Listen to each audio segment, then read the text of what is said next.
Se cumple un año del gobierno de Enrique Peña Nieto.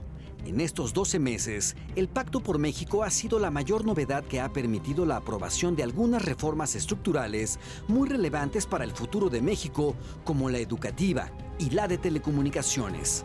La onda reformista con que inició su gobierno fue muy aplaudida y se le reconoció como un gran negociador.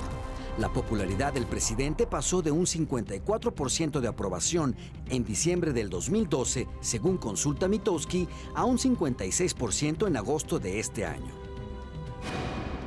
Bienvenidos a Periférico 1313 con Luis Carlos Ugalde y José Antonio Crespo. Muy buenas noches, bienvenidos a Periférico 13, soy Luis Carlos Ugalde y en esta edición del programa vamos a hablar del primer año del gobierno de Enrique Peña Nieto. En estos días se cumplen 12 meses en el cargo y es una oportunidad para evaluar qué cosas van bien, qué cosas van mal, qué cosas son inciertas.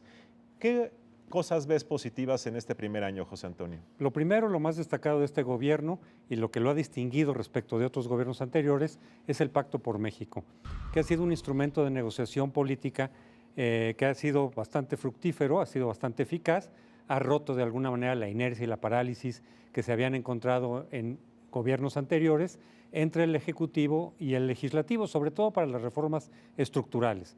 Porque si bien es cierto que había habido fluidez en la actividad legislativa, pero hay reformas estructurales que Peña Nieto ha ofrecido que cambiarían en su gobierno, que se entrarían a fondo, se abordarían, y esas de alguna forma han ido saliendo a través del Pacto por México, independientemente de que se les pueda criticar o se les pueda ver como más profundas o menos profundas estas leyes, estas reformas, de alguna forma se ha logrado sacar adelante y eso es una virtud del Pacto por México que a su vez pues es de alguna forma una iniciativa de todos los partidos pero que aceptó el gobierno de Peña Nieto. Sí, yo creo que la gran contribución de este gobierno en su primer año es trazar una ruta de camino, una visión de país, algo que en mi opinión ni Fox ni Calderón lo pudieron hacer. Y eso significa trazar una agenda de temas e irlos consiguiendo paso a paso. Y yo creo que al menos 4 reformas que han sido aprobadas o están por ser promulgadas son positivas en mi opinión, que es la reforma educativa, la reforma en telecomunicaciones, una reforma en transparencia que está en sus últimas fases y espero yo que antes de que acabe el año haya una reforma energética. Creo que al menos en el papel son buenas noticias y creo que a diferencia de Fox, que por ejemplo inició políticamente su gobierno, recordarás, con una negociación con el Ejército Zapatista al que prometió que iba a resolver el problema de Chiapas en 15 minutos y simbólicamente lo que recordamos es que hubo una marcha zapatista por todo el país que acabó en el Congreso de la Unión y eso simbólicamente empezó con problemas, pero creo que este gobierno ha hecho bien en trazar la ruta a través del Pacto por México y es un asunto positivo. El Pacto por México también representa algo importante políticamente, que es el reconocimiento del PRI de que ya no estamos en las mismas condiciones del régimen de partido hegemónico, porque había mucho temor de una regresión democrática con el triunfo del PRI. Mucha de la gente que se opuso y que votó en contra del PRI así lo decía, pero el Pacto por México lo que refleja es un reconocimiento de decir, señores, yo no tengo mayorías, yo no puedo gobernar por mí mismo como lo hacía cuando era partido hegemónico y por lo tanto los invito tanto al PAN como al PRD a sentarnos en una mesa de negociación, a que presenten sus propuestas, a ver cuáles son los puntos de conciliación y de equilibrio para sacar adelante estas reformas estructurales. Ahora, también debo decir que este ánimo pactista también puede producir malas políticas. Yo no mencioné 2 que en mi opinión son cuestionables en su profundidad o en su contenido. Una es la hacendaria, de la cual hablaremos en otro programa, y otra es la política electoral que también está en discusión y que puede contener algunos elementos negativos. Pero yo quiero mencionar un segundo aspecto positivo, José Antonio, que es el tema de la conformación del gabinete. A mí me parece que el gabinete al nivel 1 de titulares es bueno, así se vendió al principio, compuesto por gente con experiencia política. Todo el mundo pensaba que sería gente del grupo político del Estado de México, no lo fue.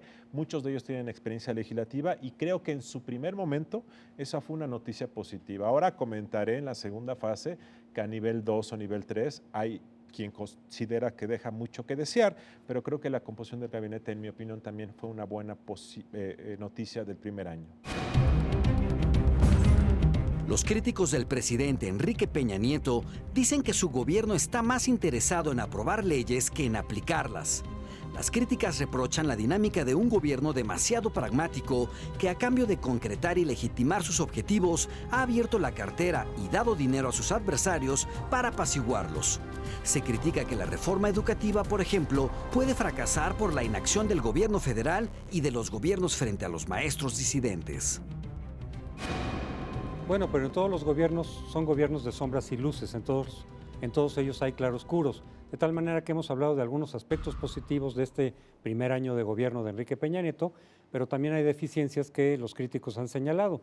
Por ejemplo, en la cuestión del Pacto por México decías efectivamente que una cosa es positiva, es la apertura que se hace tanto al partido de la derecha como al de la izquierda, pero que eso puede tener sus bemoles, como por ejemplo el que se ceda demasiado en algún proyecto en particular o que por tratar de quedar bien con los dos, pues se sacrifique profundidad en las reformas, que es algo que se ha señalado.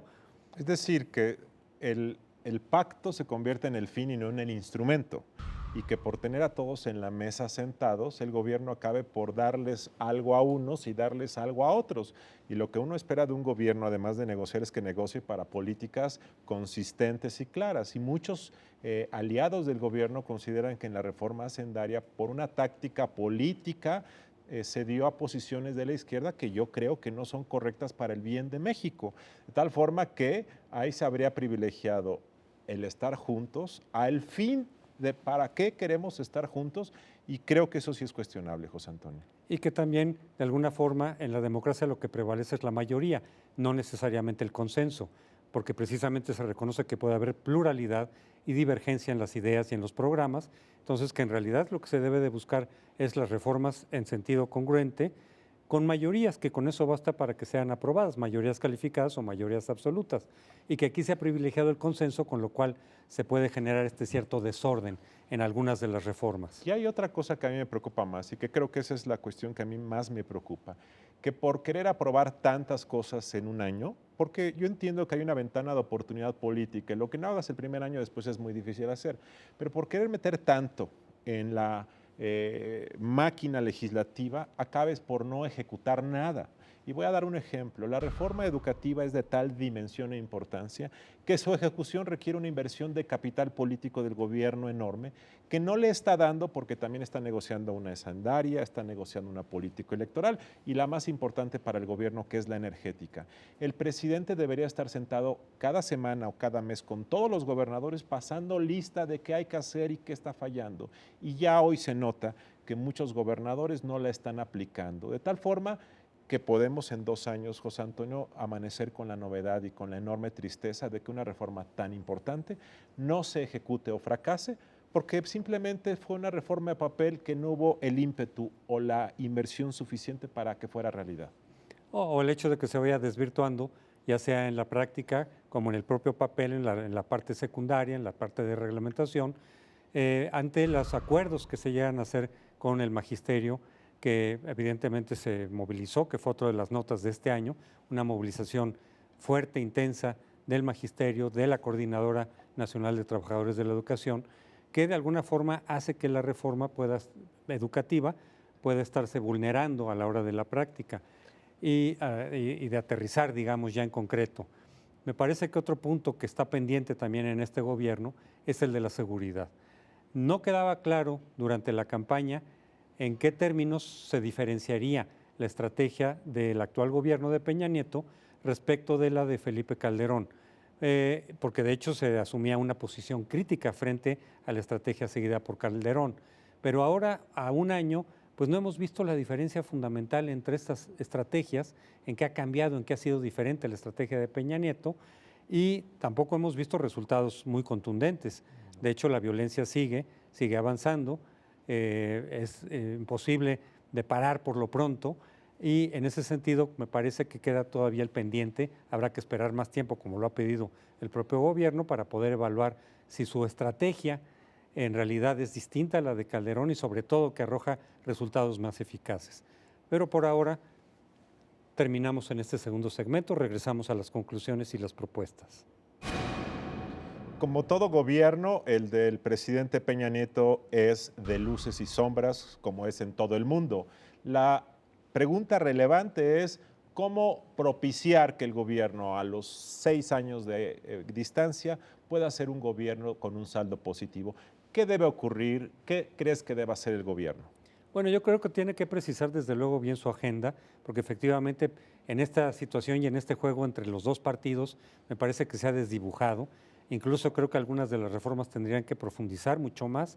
Señalaste en el caso de la reforma hacendaria, se tendría que profundizar mucho más e ir más en serio, porque es una reforma que ha quedado rezagada durante varias décadas y que la actual, la que finalmente se aprobó este año, no logra resolver de fondo el problema de la recaudación. Seguimos con una recaudación muy baja y en ese sentido tampoco se pueden hacer programas sociales de fondo que realmente ayuden a equilibrar el ingreso, hacerlo más equitativo, más justo, abrir oportunidades. Entonces, en ese sentido que tiene que haber mucho más afinamiento de lo que se quiere hacer para profundizar en los programas que realice el gobierno en todos los temas. A mí me parece que para que no se quede en un gobierno de papel, es decir, en promesas de reformas constitucionales que se aprueban pero que no se ejecutan, el gobierno tiene que hacer lo que ningún gobierno en México ha podido hacer en los últimos 200 años, que es 1, aplicar la ley, 2, aplicar la ley y 3, aplicar la ley parejo para todos. A mí sí me preocupa que la reforma educativa particularmente, porque es la que requiere más inversión en capital político, porque incluye a muchos millones de mexicanos, fracase. La de telecomunicaciones o la energética requieren un conjunto más acotado de actores económicos, pero la educativa tiene muchas dimensiones. Y el gobierno hasta ahora, probablemente porque quiere cuidar el entorno de la negociación, no ha aplicado la ley y los gobernadores tampoco la han aplicado.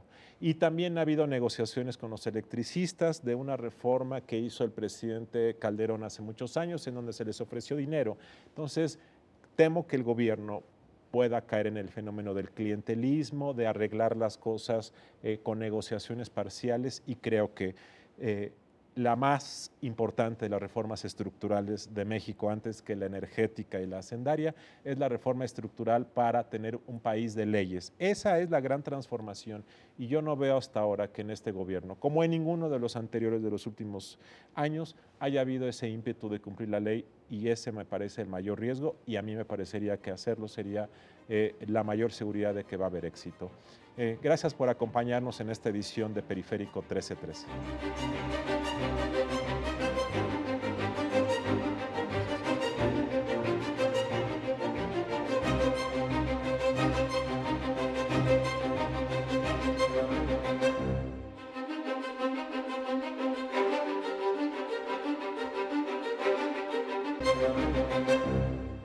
La libertad de expresión, sin lugar a dudas, es piedra fundamental de las democracias, pero también para que los sistemas de mercado funcionen. Está con nosotros Héctor Óscar Amengual. Él es el director general de la Asociación Internacional de Radiodifusión. ¿Qué es lo que está gravitando hoy contra la libertad de expresión en general en América Latina? En América Latina se están dando varios fenómenos o procesos. Yo quisiera, primero que todo, lamentablemente y con inmenso dolor, decir el problema de la violencia contra periodistas, comunicadores, medios de comunicación, en varios países. Podemos resumirlo así, don Héctor, que todo aquello que vaya en menoscabo de nuestra autonomía como individuo, de nuestra libertad de opinar, va en contra de la libertad de expresión. Absolutamente, absolutamente. Y fundamentalmente termina restándonos democracia, derechos, porque, vuelvo a decir, la libertad de expresión es la piedra de toque de todas las libertades. Claro. Pues don Héctor Óscar Amengual, director general de la Asociación Internacional de Radiodifusión, muchas gracias. Esperemos que nunca sea tarde para defender la libertad de expresión. Siempre estaremos en esa lucha. Muchas gracias a ustedes, muy honrado de estar en este programa. Muchas gracias a ustedes. Buenas noches.